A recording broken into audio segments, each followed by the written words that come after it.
The March of the Bonus Army by Jordan Topping. Alright, so what exactly is the Bonus Army? Well, the Bonus Army is a huge, massive group of about 43,000 people, and about 17,000 of those people are actually World War I veterans. So keep that in mind as I go throughout this presentation. Also, the year is 1932. So also keep in mind for me that this is basically in the depths of the Great Depression, where pretty much nobody has any money. These people were pretty much protesting and marching for what they believed they were owed, and I'll get into that in the next slide. Alright, so what exactly did the Bonus Army want? Well, it was something that almost everyone wanted at the time period, and that was money. Now, did they want the money to just fall out of the sky? Well, maybe, but that's not necessarily their cause. So, they fought in World War I, these veterans. So, they were pretty much paid on a daily salary of a set amount a day based upon their position. Now, they were set to be paid this in 1945, but, as I said, it's 1932, and the Great Depression is going on. They pretty much need this money, otherwise they will, continue to starve just like everyone else. So they're protesting to get that money early. Now, does the government necessarily have this money to hand out? Not really, considering the fact that they don't have any money to do hardly anything. So that is where this protests are kind of coming from. So, hardships. There's a lot of hardships because these veterans and their families are pretty angry over the fact that they can't get their money and the fact that they have to starve just to protest. Now, these people are coming from all over the country, which means that, they're not in their homes, they're not comfortable, and, well, if they had homes at the time, and they're pretty much living in a camp. Now, authorities were always, it seemed like, involved in conflict with these men and veterans. So there was about 4 total deaths from this. There were about 70 police injured and over 1,000 injuries total. So there was a lot of violence, a lot of conflict, and it just wasn't a healthy environment for most of the people there. Hardships Part 2. So I thought this picture was really, really interesting and informative. It says, the most of us will be dead by 1945. The years of 1917 and 18 has been forgotten. So that was, during World War I. So they're basically saying, you guys are pretty much forgetting about our money, and we served, and we pretty much can't wait till 1945. So as you can see, there's a man sleeping under that, and just a protest. So this actually makes a lot of sense to me. I don't really understand why the government was waiting till 1945 to pay them if the World War I happened in 1917 and 18 or so. I just don't quite understand that, but I'm sure there had to be some sort of reason. Now, could they have been paid earlier? Probably, but the time period really wasn't allowing the government to do that, I guess. But I do agree with the fact that most of these people would be severely sick or possibly dead by the time they actually got that money if the scheduled date were to go through. So here's a nice news article I found, and I used it as a primary source, and it says, Veterans marched to Washington to arrive at the opening of Congress at December 5th, 1932, and shows kind of what they wanted, their cash payment of their bonus. Now, I tried to make a kind of connection here with present day. In present day, we see a lot of, protests and campaigns all over the news, all over the internet, and a similar thing was happening back then. Now, I'm not sure if the community was as exposed as we are, as far as the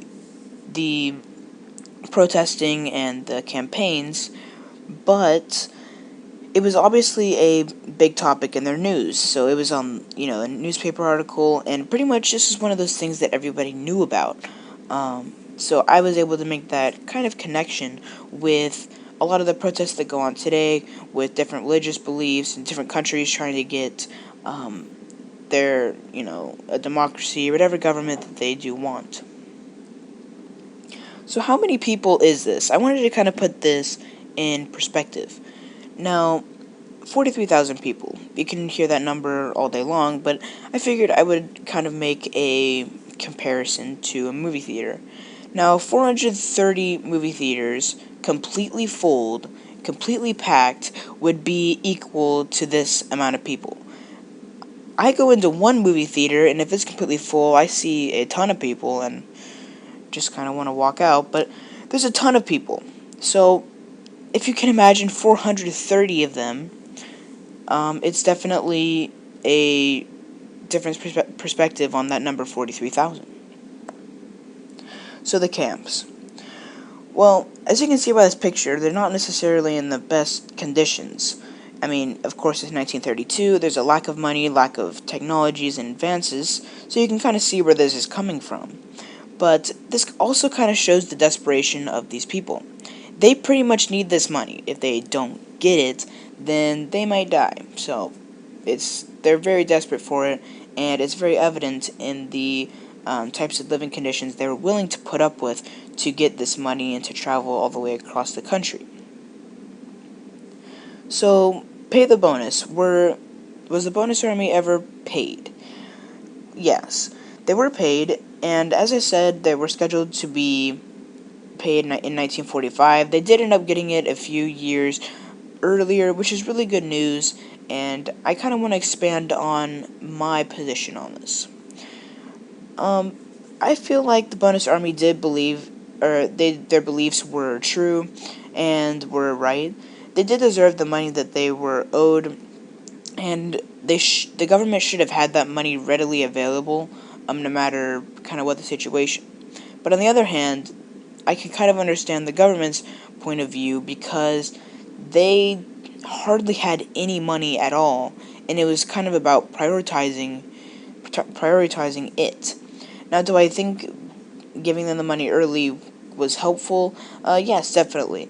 That money given out to all those 43,000 people allowed them to kind of put some more money into the economy, and that kind of stabilized it.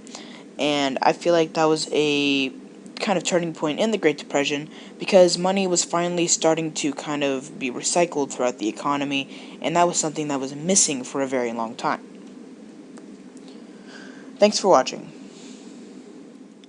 But before I go completely, let's go over some frequently asked questions that I got from some of my peers after they watched my video. So, first question, how long did World War I last for? World War I lasted for about 4 years. It started in 1914 and ended in 1918. How old were the soldiers that were in World War I? This kind of varied. There was not really like a set because some people would lie about their age. So it was about 16, 17, 18 years old, around there, all the way up to, the upper 50s into the 60s. Now, the soldiers at the time of the march were about 14 years older because that's how much time had passed since the end of the war. As I said, it ended in 1918, it's now 1932 when they started it, so that is about 14 years, so that's going to go ahead and add to the maximum age and bring it up to kind of the mid-70s, upper 70s, around there, at the oldest. The next question I got was, what year were they finally given their money? They were finally given their money in 1936, which is 4 years after they started the march, and 9 years earlier than they were pretty much supposed to according to the bill. Why weren't they paid directly after the war? They were not paid directly after the war because the bill that was actually passed to give them their bonus salary in the first place was not actually passed until 6 years later. So the bill wasn't existing 1, 2, 3 years, or even 4 years after the war had even ended, so this bill took a while to actually pass through the government, and so that's why they were not paid directly after the war. Last question I got was, what was the government's money being used for? So I said in my video that the government was very hesitant about paying them because they needed the money for other things. They were paying for pretty much keeping the country afloat.